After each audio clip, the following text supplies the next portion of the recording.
कराची में ख़बर आवाज़ से शेयर कंदासी अगुड़ सरासिफली सरदारी से PTI कौमी असम्बली मेंबर मीर खान मोहम्मद जमाली जी बिलावल हाउस में मुलाकात थी है।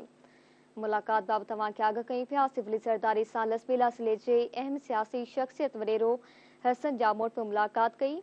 आसिफ अली सरदारी से मुलाकात का पोए मीर खान मोहम्मद जमाली वडेरो हसन जामोट जो पीपल्स पार्टी में शमूलियत जो ऐलान। अवां के मुलाकात बाबत आगाह कई पिया कराची में यह खबर आवाज़ से शेयर कई पिया। अगुड़ सरासिफली सरदारी से PTI कौमी असम्बली मेंबर मीर खान मोहम्मद जमाली जी बिलावल हाउस में मुलाकात थी है।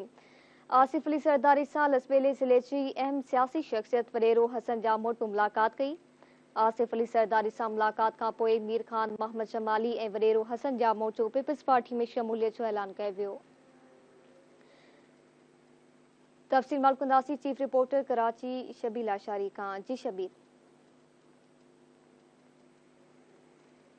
खबर आवाज़ से शेयर कई पिया कराची में अगुड़ सरासिफली सरदारी से PTI कौमी असम्बली मेंबर मीर खान मोहम्मद जमाली जी बिलावल हाउस में मुलाकात थी है।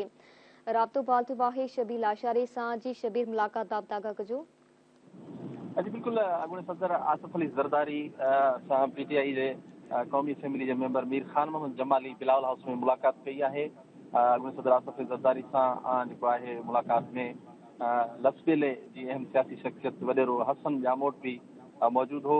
आसिफ अली जरदारी से मुलाकात में कौमी असम्बली जो मेंबर मीर मोहम्मद खान जमाली वडेरो हसन जामोट जो मुलाकात करे बाज़ाब्ता तौर पर पाकिस्तान पीपल्स पार्टी में शमूलियत जो ऐलान किया और मौके पर आसिफ अली जरदारी मीर खान मोहम्मद जमाली हसन जामोट के पाकिस्तान पीपल्स पार्टी में शमूलियत से भलीकार कई। इन मुलाकात दौरान मरकजी एग्जीक्यूटिव कमेटी जो मेंबर हाजी अली मदद जतक सूबाई वज़ीर नासिर हुसैन शाह उनके अलावा इतलात खाते सूबाई वज़ीर शर्जील इनाम मेमण मीर फाइक जमाली अली हसन ज़हरी ॿिया पिण मौजूद हुआ। जी ठीक है, मेहरबानी शबीर आगाह करण लाइ।